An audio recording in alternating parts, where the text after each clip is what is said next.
Hello, Hello. just you and me. Is it? Yeah, no, I'm a bit confused.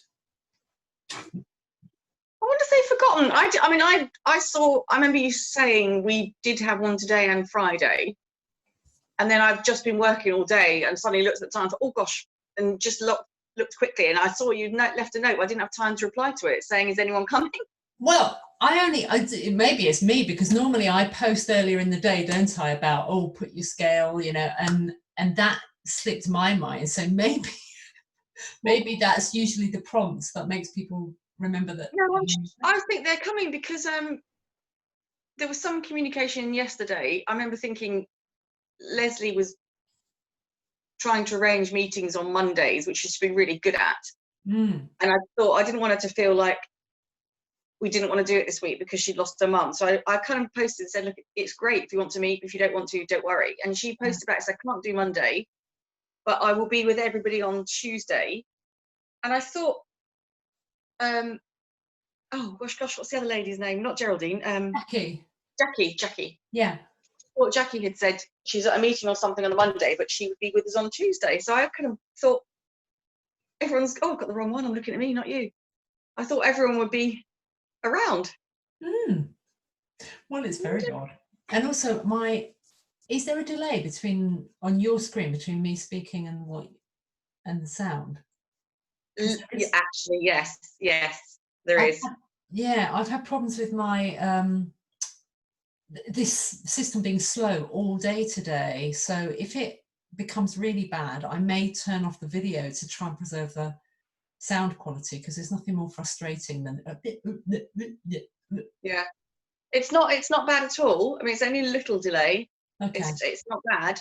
Right. Tiny one. Well, unfortunately, today of all days is a day I can't overrun. So if they're forgetful for whatever reason, life happens, doesn't it? Yeah, it does. I have pressed recording. It is recording. So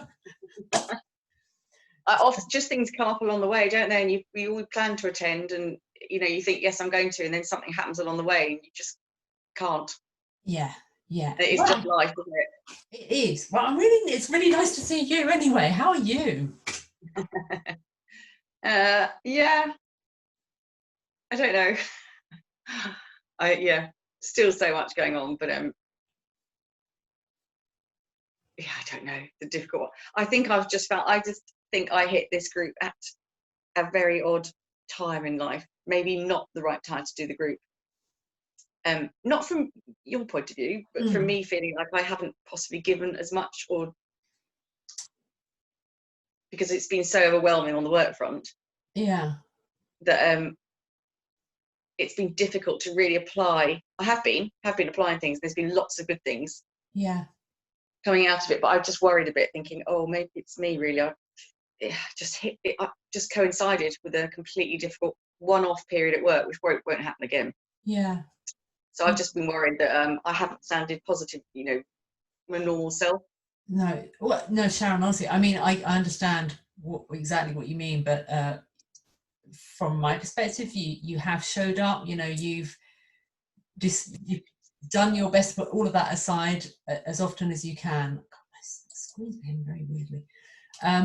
And you've been bright and cheery, and you clearly have been implementing things despite all of the drama. Hello. So please don't feel that you haven't. And I think what will continue to happen, in which might surprise you, is that even after we finish, because you'll have put things in place, you will continue to make progress despite the fact that we might not be meeting as this same group, even though you might meet together. So don't. Yeah, I understand, but when's the right time? I mean, the thing is, when is the right time? There's always something, isn't there? I kind of think I listen to Geraldine and Leslie a lot. They're fabulous, and I think maybe being off work has been really tricky. They're both in places where they've had to be off work for a bit, but it might have given them a bit more. I think they've been able to grasp a lot. They've taken a lot on board and been able to do the thinking and put things in. And both of them come up with some really good stuff as well that I really learned from them. Yeah, which is great. Yeah, it's fabulous. But I think you probably haven't, I'm guessing here, but you may not yet have had any time to dive into the midlife reinvention pre-recorded program yet, or am I? No, yeah, No, that's funny enough, that's on my plan literally for starting that next week. Yeah. right. And that's there for you, so you can work through it, because I know, Geraldine, you have dived into it, haven't you? Yeah. Well, Oh, yeah. yeah. I'm sorry, I didn't realise you were here. I've just joined. We've had somebody today sorting something out with the internet, which means I can now be in a different room where it wouldn't work before. But he's literally only just finished, which is why I'm late, because I had no internet connection. So that's why I joined late. So I'm sorry about that. I was hoping it'd be finished a lot earlier, but yeah. No, it's nice to see you. Yeah. Yes, I have looked at other stuff, and I have, but I think that's something I'll keep going back to. I don't know. Obviously, I've only just come into this, so I'm assuming, Sharon, you were saying that you didn't feel as though you'd been able to get into it as much because of what's going on. Is that right? Yeah, I just was a bit worried that unfortunately this course coincided at a very difficult point in work, and that my headspace hadn't allowed me to do as much as I'd hoped to do. Yeah, that was all. But the stuff is still there, and I think we should all keep in touch. I'd like to all keep in touch, and maybe we can still have Zoom meetings and things, and I'd like to think Shirley will stay in touch in some way, as much or as little as she wants to. She might want to be rid of us.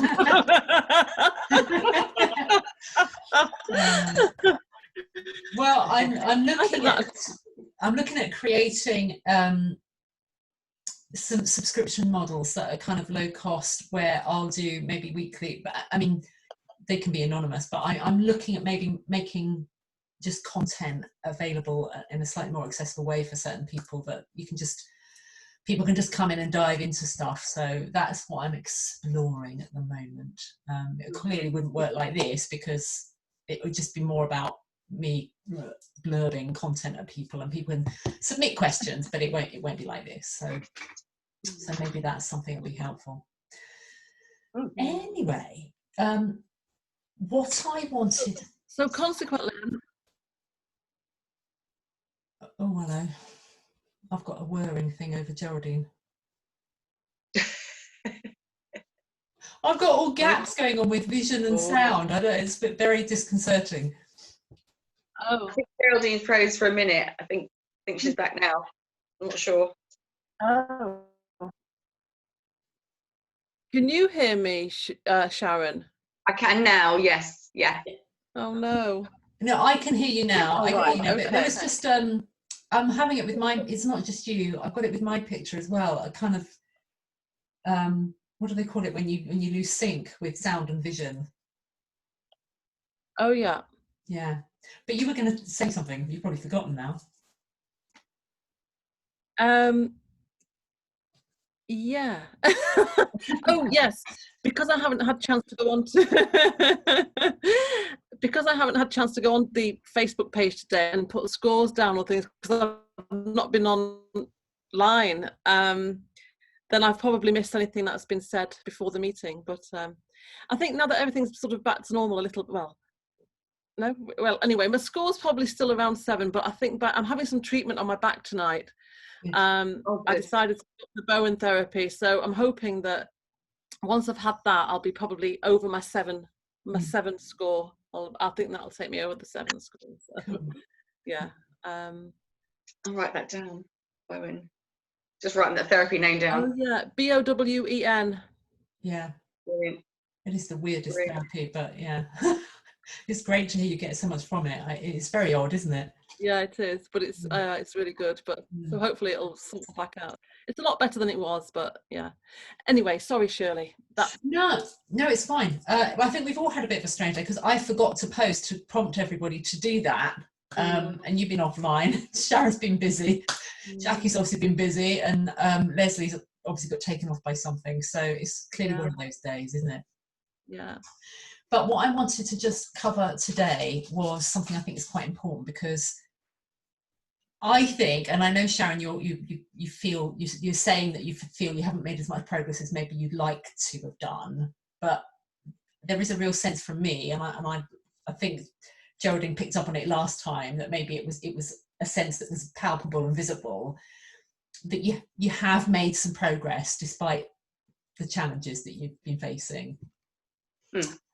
But one of the things that can be like just when you're making great progress, there's this thing that we need to be aware of that can risk pulling us back down, or just keep us from reaching the heights that we would want to reach. And I've loosely termed it other people's stuff. And it comes up a lot, and I think we're kind of working on getting control of our own lives, what we want to do, how we want to feel, just trying to regain a little bit of control of, even a small perimeter of our lives, to feel like something is back in control of us, rather than everything just spiraling and spinning and whirling. And I think almost without exception that you're making strides in that direction. But other people, I just want to go back to our buckets for a moment. I sometimes talk about this. So we're consciously now making choices and decisions and thinking about things in ways that maintain, here's my bucket, my glass bucket, that are designed to keep that as empty as possible, so that when the next crisis, the next chop of the roller coaster arrives, we'll be able to deal with it better. And that's, for me, the fundamental aim. But there are people in our lives often who put their own stuff in our buckets. And it's good to be mindful of that. and when we know that they're doing that, then we take steps to deal with it. Oh, hello, there's Leslie.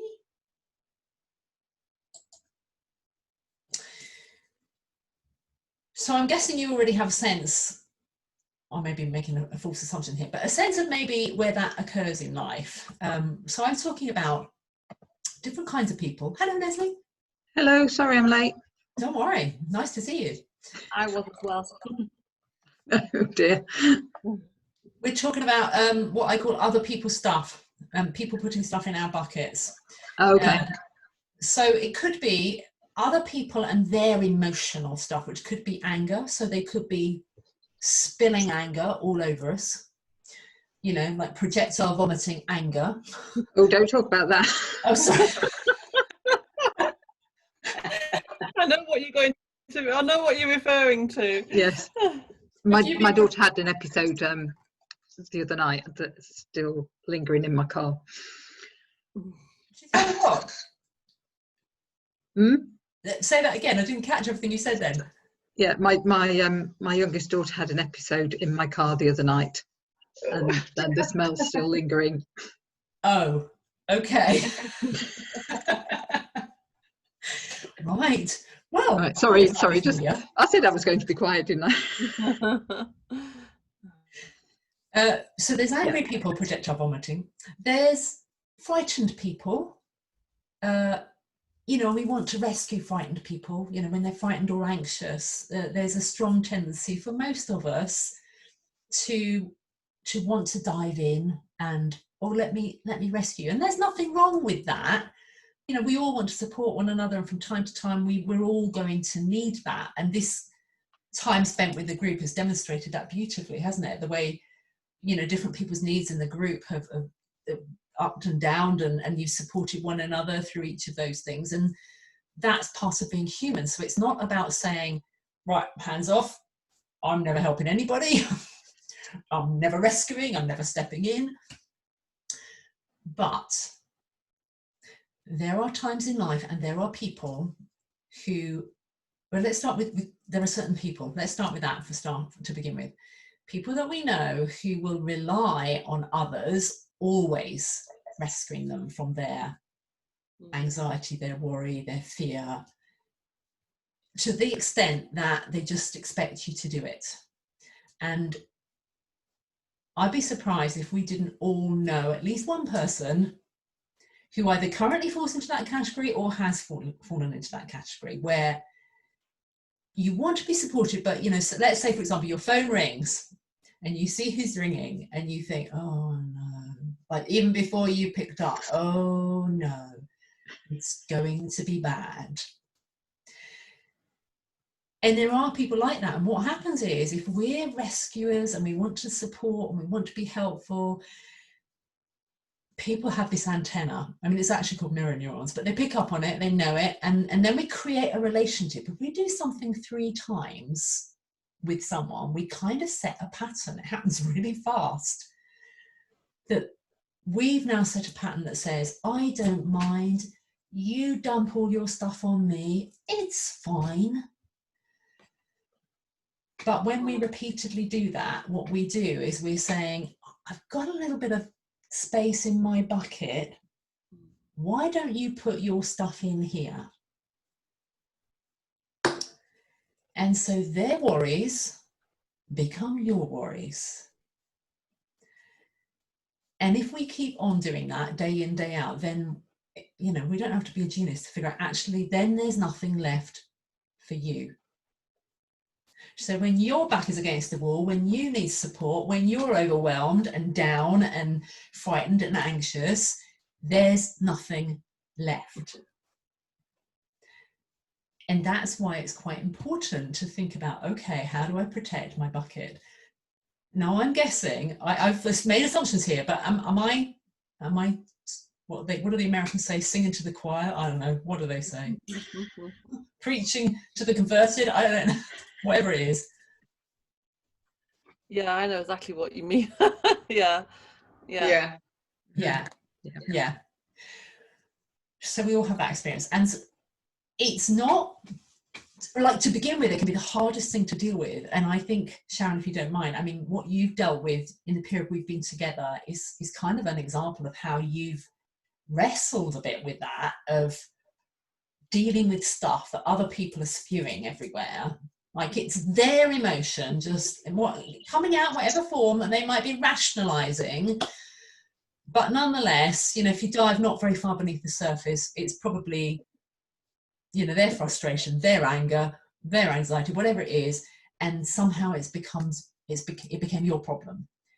And you've had to really harness your skill and your strength and every resource you've had in your being to go, no, not anymore, not anymore.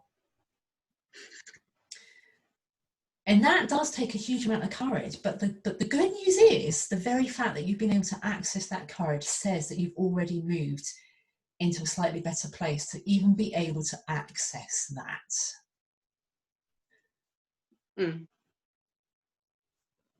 So the key is, I know you know this, it's just reminding ourselves of this. So I used to be a complaints manager in the NHS. But you were busy. Busy job. Yeah, so as you can imagine, you're getting it from patients, of course, who've been upset, but you get a very protective environment. If you've ever worked in the public sector in any, you know how very protective they are of their reputation, and they don't like criticism. So you have to tread this tightrope of looking after people who are justifiably upset. Oh, and I used to have to manage, that was it, telling people they couldn't have the operations because there wasn't the money for it. That was a good one too. But it was very empowering in recognizing how you can tread a path with people that want to put all of that emotion that they're feeling, and they want to just drop it on your doorstep, like, here it is, and do it in such a way that's supportive and sympathetic, but doesn't mean you have to internalize it, carry it home, fret about it, lose sleep over it. Not all the time anyway, sometimes you do. And it just comes fundamentally down to something that I know you're all really good at, and you probably practice often in certain relationships, but maybe not in all of them. And deep down, it's just listening. listening without feeling like you have to own this, like you have to be the answer. Like there is no other answer they could possibly find. It, you know, I've got to take full responsibility for this. If I don't do this, nothing will happen. Because that's not true and not valid and not sustainable. But most people just, even if they're being angry, they just want to know that someone's heard what they've said. That's it.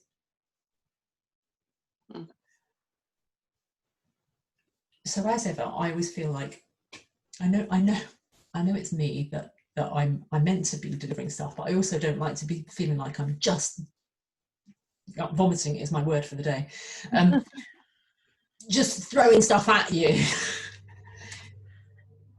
Is there anything you want to share or add to what I've said, or ask about that, or challenge even?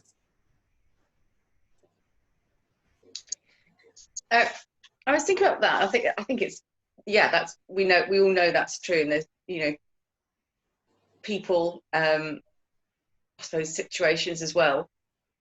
And I think that's a really good point, that it's other people's stuff in our buckets, and if someone's hurt or angry or what it is, because they want to be heard. But it can be a struggle sometimes, that even if you listen and listen well, their stuff still becomes your stuff. Even if they're angry or not angry, what you have to find a way of doing, which can be difficult, I think, for all of us, is to pray how to keep some space in your own bucket and process stuff from other people. So you can listen as much as you want, I think, and help, or, you know, or whatever feeling they've got. But I think it's that bit about, okay, now what am I going to get rid of all this? Does that make sense? Yes, it does. I think, yeah. Does anyone else want to pitch in, or shall I respond to that? I do think that oh, sorry, no, you respond to what Sharon's just, yeah. No, carry on. Honestly, I can. Oh, hang on. I'm being told that my internet connection is unstable. That's a bit disappointing, given that the guy's just left. The guy's been sorting out my internet all day. It's just left. I get that a lot. Don't worry. It's just when the connection's loose, I think. We can still hear you. Right. Okay. I can't remember now. Shirley, you were going to respond to something Sharon said. Well, only in that, you know, every single situation, every person is obviously different and unique, and we have to tap into our own resources. So if we can do what we've done, what we've been working to so far, which is tap into that reserve of calm, that's the key thing, is just keep doing what we do to ensure that we can maintain as much calmness. Is that a word? Isn't that a word? Yeah. Anyway, calm as we can. And that enables us to tap into the resources. What do I do with this particular person? Because you're right, there are some people that are Rottweilers. You know, they're not going to let go. But fortunately, there aren't too many of them. You know, there are some that you really do you have to come back, and you have to actually say to them, back off. Like there's no polite way around it. There's no, okay, I've listened to you. I've listened. I've understood. I've heard, but now back off. I found with some people, I'm just thinking of all the different people I've had to deal.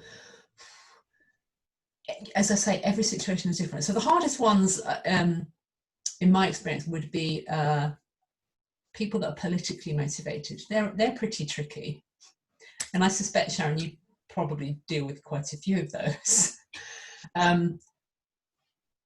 Because political motivation actually rarely is about the individual. And I think that the thing is to just come back to your core of go, hang on a minute, what do I want for me as a person? You know, I'm hearing your stuff. And then, yeah, I've listened to what you were saying, but then sometimes we need to reflect back to them what they're really saying, which they might not like. They might not like.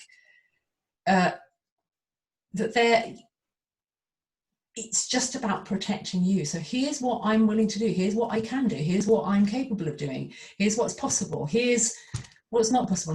And here's the boundary, and I'm not crossing it. Like, now what are you going to do? It's just, sometimes we just have to push it back. You know, when it comes to personal relationships, it's you know, which is easier? I don't know. I don't think there is an easier. You can't really pick and choose, can you? Because ultimately, at the end of the day, work colleagues, we can at least leave them at work.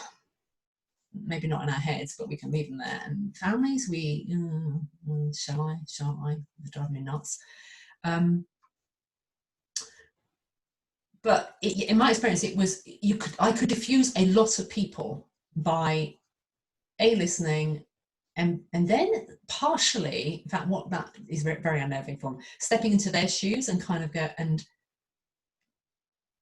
almost being them, like reflecting what they've just said. And I don't just mean reflecting as in, I hear what you're saying, not in that kind of, I hear what you're saying, because that can feel very patronizing, but in a way that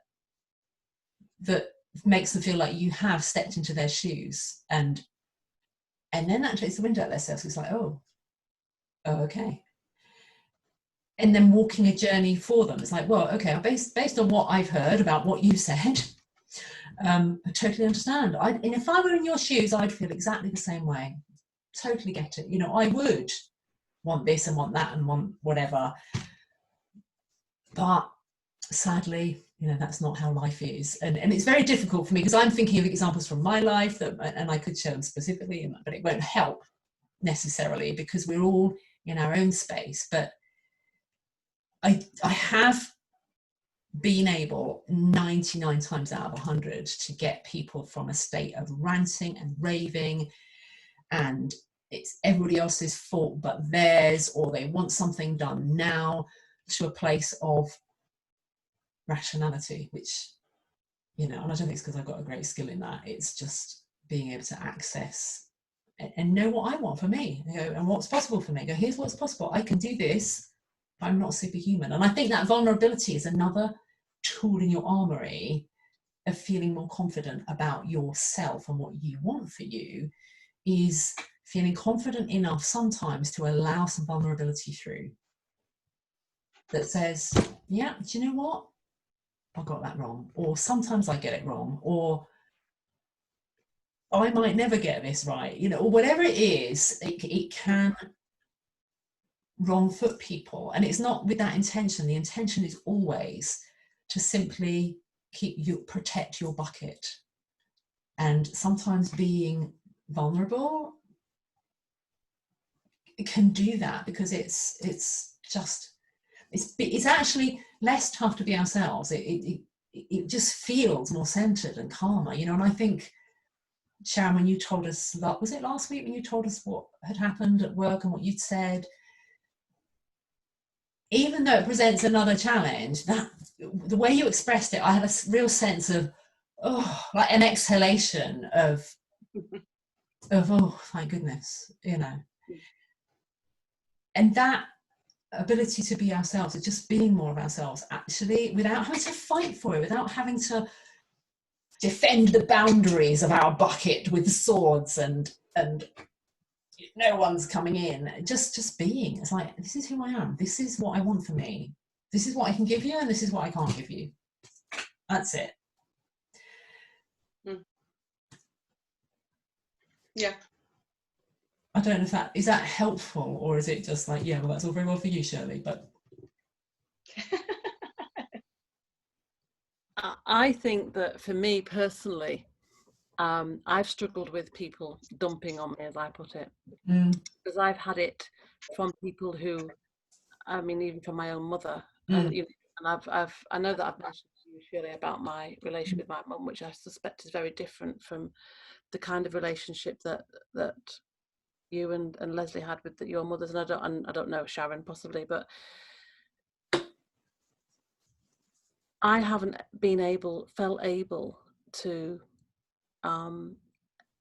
protect myself from the kind of people who suck the lifeblood out of you and just sort of, you know, suck the spirit, because my own mother does it to me. And once you've been conditioned to that, it's very difficult to break from that and not see yourself as somebody who has expectations put on them by others, and you've got to respond to it. And it's only in recent last 2 years that I've really tried to take control back of things of that, and to actually accept that I'll never have the relationship with my mother that I would have liked. And that's when I was talking to Sharon the other day, when I was talking to you all the other day, but I was responding to something Sharon said about the grieving process when you're going through the menopause. I feel as though I've grieved for lots of other stuff as well, for the want of a proper mother, really. I feel even really bad now just saying this about her, but she was fine, I suppose, and she was good into lots of, but I never really felt fully secure. She was always a bit of a loose cannon. I always felt as though I was responsible for everything, even as a child. But when I've actually now realised that I kept going back to her with any problem I had. And looking back, I think, why do I keep going back to my mother with any problem I have and expecting some empathy or support, because I never ever get it. It was almost as though I was wanting her to step up to the plate. I was giving her chance after chance after chance, and now I've just realised. So I've been going through a sort of a grieving process on all sorts of levels, because it's not just that, and it's not just my mum, there's other members of the family as well who I've realised, and I've had to sever ties with them. And so it's just been a grieving for things on different levels, the loss of what you lose when you go through the menopause, accepting that I'll never really have a mother, or the kind of mother relationship that I would have liked, and also with other members of the family. So and I think that what you're saying, Shirley, is right, and I've felt now that I am in a better place to actually not take it from anybody else now, because I've made that decision and I've reached that realization. I've actually thought, you know what, it's never going to happen. I've got to accept that, and I've grieved for that, or I'm grieving perhaps still for it, but it's enabled me to not take any nonsense from other people. I think I'm getting there with that. So, and not to have them filling my bucket with all their... I think it's really helpful where you shared that, because what it reminded me of is, you know, when we're struggling with the whole relationship thing, whoever it is, whether it's work or family, is because especially if the minute we're caught up in the emotion of it, then we know that the bucket is compromised. Yeah. And that's where we can reassert control. And it's not about, I need to reassert control in the relationship and what that person is doing, because ultimately we don't have direct control of that with anyone. But when we know that we've been compromised, the minute we feel the uncomfortable emotion, whatever that emotion is, whether it is anger, frustration, grief, upset, we know what emotion is, we feel it. The minute we feel that, that's the evidence that the boundaries have been breached, and we have to think to ourselves, well, hang on a minute, who is this damaging? Who is going to suffer here? Me, because I'm feeling this, so therefore I'm the person that's suffering. And every bit of that emotion, if you remember how I defined stress right at the outset, stress is a physical response. So each and every time I feel angry or hurt or upset, there's a physical response in my body that wings its way into that bucket. Therefore, the only place I can assert some control is, what do I do with this anger or this upset? Am I willing to feel this? And I know it sounds crazy, it's like we don't choose to feel it, but if we can just have that pause. I mean, do you remember when I talked about creating a little bit of a space, like really early on when we started, just a chink in the armor of the stress that wheels in, where we go, hang on a minute, there's something going on here. Before we can do something with it, we need to just recognize it's occurring. We don't have to do anything right then, we just observe it. But in the act of observing, what you've discovered, as you've been making progress, is that when you observe it, you've been making changes. It gives you that opportunity just for a little bit of additional capacity within your own mind and your own body to go, hang on a minute, do I want to be feeling this? And that in itself then gives you the opportunity to go, no, I'm not having it. And there isn't a single one-size-fits-all solution for, here's how you fix relationships with mothers, and here's how you fix relationships with bosses, and because there isn't. But there is a pathway that simply says, hang on a minute, emotion coming. Do I want to just let this ride? And I think we did do, please tell me, did I do this with another client? Or did we do this in a group where I said to you to access emotion when we did a closed eye meditation? I didn't, did I? To act as a what, sorry? An emotion? Yeah, no, I think I did it with I think I did this with a one-to-one client. I don't remember. We did do the 10-minute, we did the meditation when we were just quiet, didn't we? We allowed our thoughts to settle. Yeah. Right. What you can do to take that one step further, and I'm not saying all the time, just occasionally, if you're aware of, emotional tsunami coming in, is you can use that 10-minute meditation to allow the emotion to just really tsunami all through you. Just go, bring it on. Just close your eyes and let it go. Just let it come in, let it do and it can feel like, no, I can't let this because this will overwhelm me. It's too big. But using that process, you'd be amazed. I did do this with a one-to-one client, so it's coming back to me now. Earth to Shirley. It takes, and I believe there's some science around this, it takes around 90 seconds for the emotion to flow in, and it can feel, it becomes very big. It's a bit like, I sometimes get a hot flush as a part of it, like I don't like this, it's horrible. And it moves to places in our body, and it's like some of us is in our stomach or our throat or, in our head, and it's like, no. And then after about 90 seconds, it just goes, and it dissipates. And I'm reminded of this because this is exactly what happened just last week. I was working with a one-to-one client. She was telling, and I've worked with her for a long time, similar story to what you're describing, Geraldine, with a family that are always criticizing her. She can never be good enough. It's never right. She's always wrong. Doesn't matter what she tries. It doesn't matter how much she listens, how much she supports. She's wrong. And it's been affecting her for years, to the extent that we first started working together with extreme OCD. It was just manifesting in her life and really damaging her mental health. And she's come such a long way, but still that little bit of, I'm not speaking to my mother anymore, and my sister sides with her, and blah, blah, blah. And we just did that little exercise of the 10 minutes of go, okay, I said, just let's just try this. Just allow the anger you feel about this to come through. And she said, yeah, for the first 3 minutes, I thought, oh, no, I don't like this. And then she said it just kind of went. Not necessarily forever, but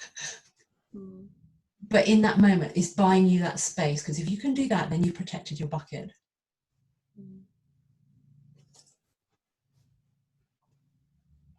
And it may not work for everyone, but it might be useful, because there's some emotions you want to feel. And it's not like you want to just. And I apologise for the light in here, by the way. Is it causing a problem with the vision? No. Oh, good. Okay. Sorry, I'm digressing slightly. I broke a light in here the other night. I got up in the night, I couldn't sleep. And I do strange things in the night when I can't sleep. And I thought, I just feel like a bit of exercise. And I was like jumping around, trying to be quiet. Can you jump quietly? No. And I know, I'm insane, really. I shouldn't be left alone, frankly. And I jumped up and I bashed the light fitting. So I have no light fitting in here right now. Which is massive digression. How tall are you? I'm not very tall. I'm not. It's not because I'm tall. It's because it's a cottage and the ceilings are quite low. I see.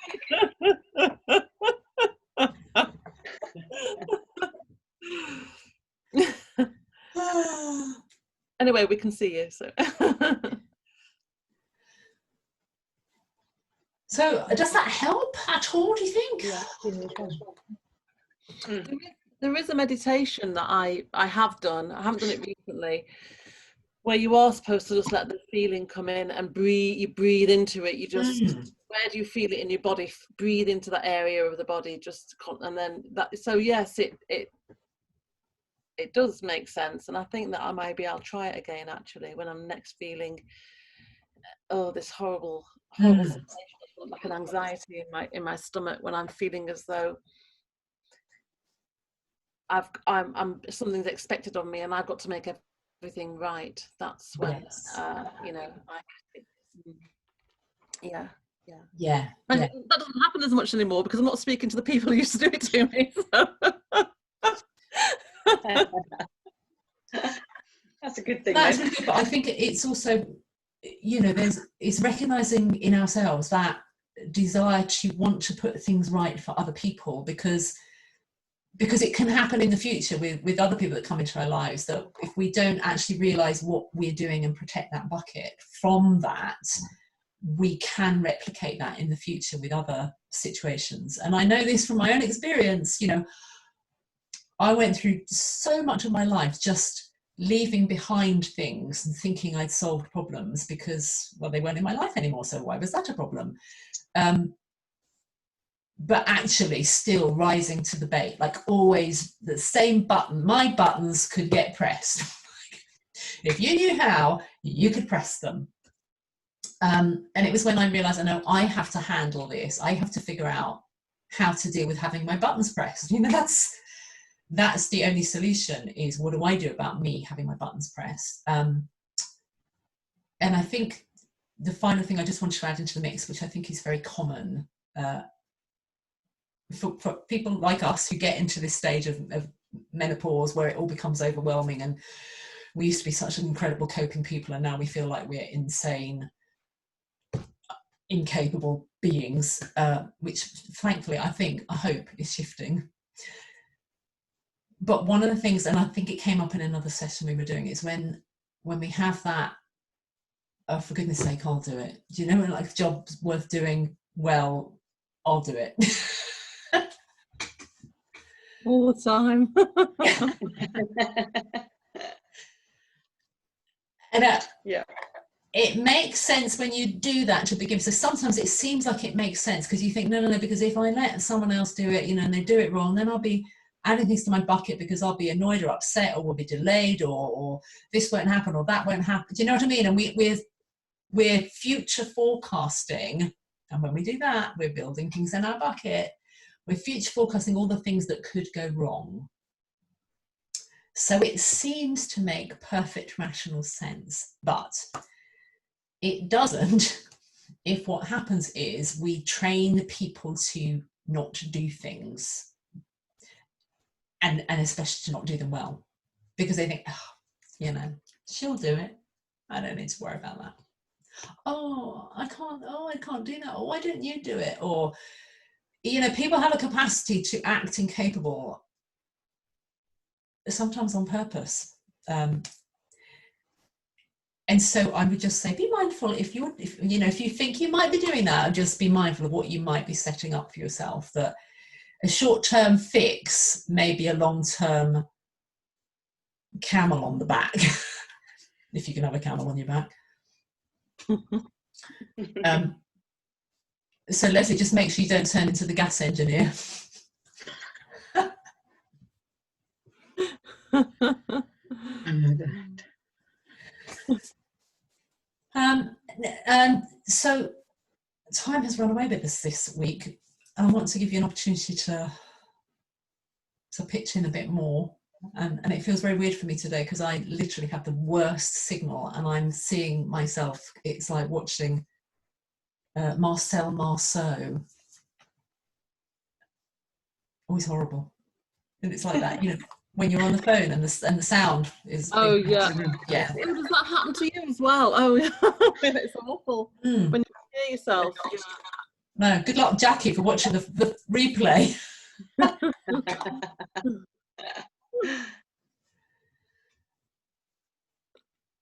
So, anyone want to say anything? I know it's so individual, this, but I'm hoping that what I've shared is helpful, that it would just be another little opportunity for you to just create that gap for yourself of, hang on a minute, hang on a minute, what am I doing? What's happening here? Well, Yeah. it is helpful, but kind of putting all the bits and pieces together and using certain bits at certain times as well. Yeah. And it does all completely boil down to, which always sounds like the most simplistic thing, and it all sounds so easy, doesn't it? But if we just focus on one core thing, is how do I access my calm? I mean, that's really the only question, is how do I access my calm? What can I do in this moment to access my calm? And in that moment, we're on our own, we're on our own with our own resources. But the more we practice that in every day with all the small stuff that goes on, of how do I access my calm, even when I think I'm feeling calm, how can I access more calm? Because that's when we access. None of us are short of clever ideas, ideal solutions, best workarounds, dealing with difficult people. None of us are short of the resources to deal with that. But when your head is like exploding with stuff, you can't access it, and then you're lost, because then the emotion just takes over, and then it all gets very messy and awful and like Kleiner blue string soup, but not in a nice way. Yeah. I'll keep that. I think I might keep that as my little mantra to myself. I'll try and write it down somewhere. Access my calm. Yeah, stick it in the fridge behind you. Yeah, I can hear my son going, "Oh, that'd be a good idea." Yeah, access my calm. Yeah. And then when they move it, once you put it on the fridge, you go, "Whoa, who's moved my calm? Where's my calm?" Yeah, that's right. Give me back my calm. Maybe if you do a lot for your son because you think, oh, I'll just do that for you because you're not going to do it properly, maybe you should just make him do it as well. Yeah. That's a really good point. Oh dear. Yeah. If I access my calm, I might not. I was just smiling to myself, thinking, I know where my calm is. It's in that bottle of wine over there.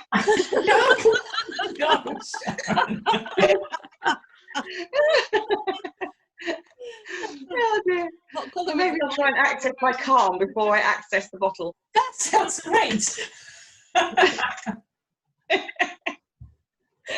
Yeah, that's a great plan. I'm totally up for that. Yeah, might try that. So Leslie, how are you doing? Yeah. Okay, I think. Yeah. It's difficult with us being in different places trying to deal with everything, and of course this lovely new lockdown came along, didn't it? Which hasn't really affected much of what we were going to be able to do, as far as we can tell. But it's at the moment, I think it's the practical stuff that's at the front of what we're doing.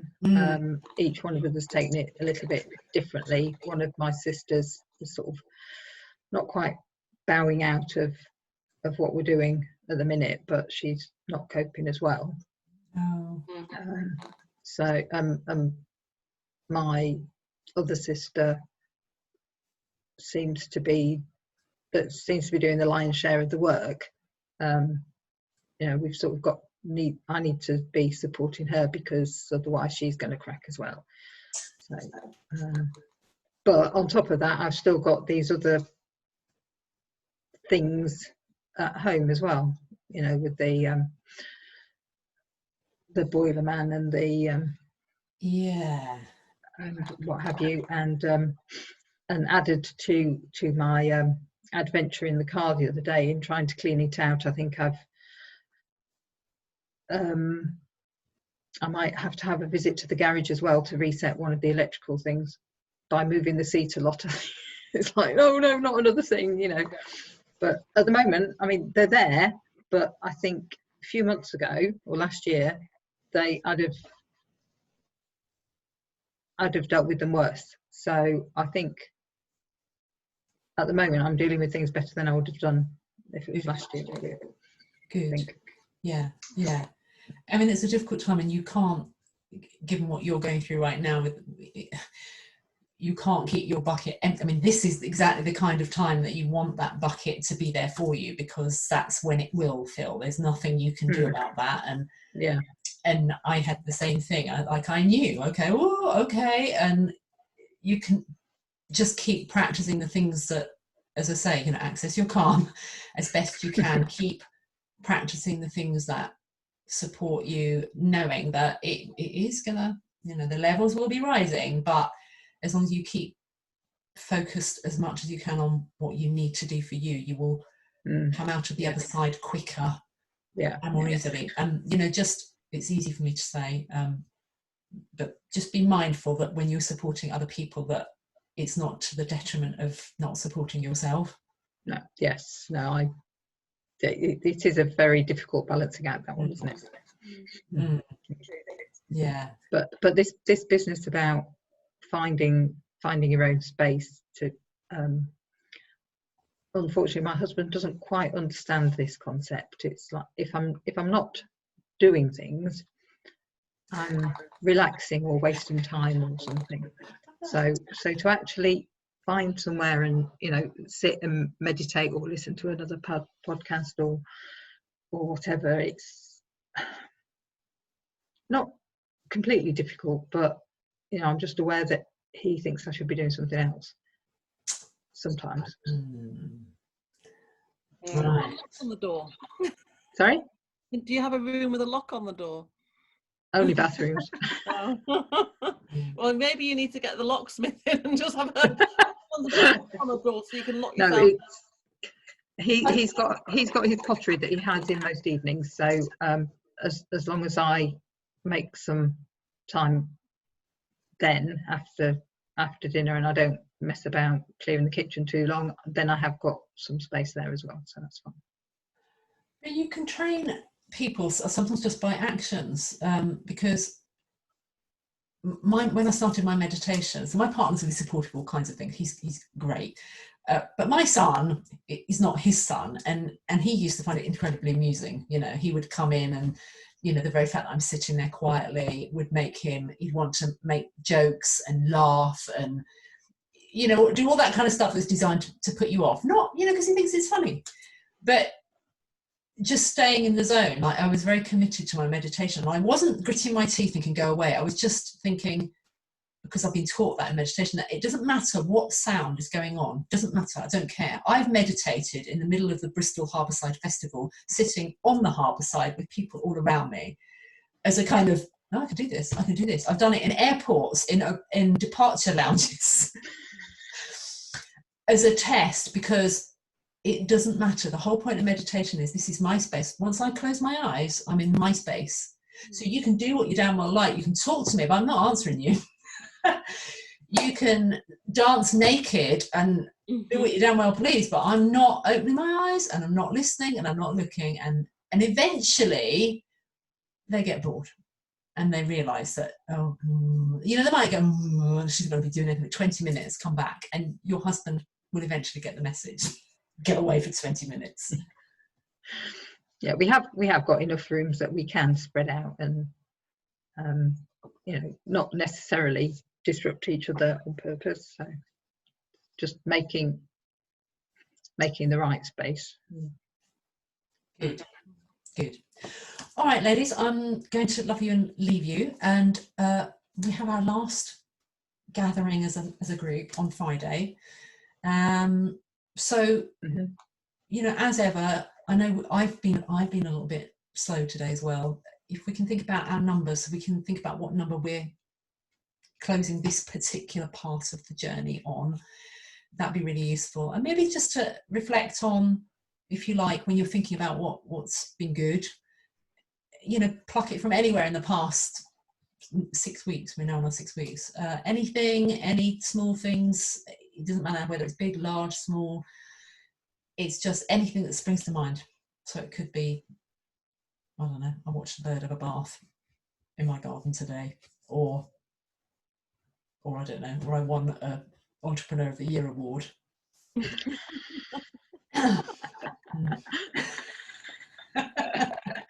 Employee of the Year award, yes, or that.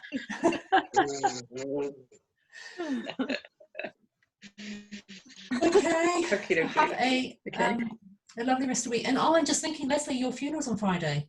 No, it's not. It's next Friday. Oh, it's next Friday. Okay. Yeah. Okay. All right then. Right. Yes. Well, have a brilliant rest of the week, and see you under lockdown on Friday then. Yeah. Mm, Oh, yeah. All right. Take Okay. care. Thank See you you. Friday. All right Okay, then. bye. Bye.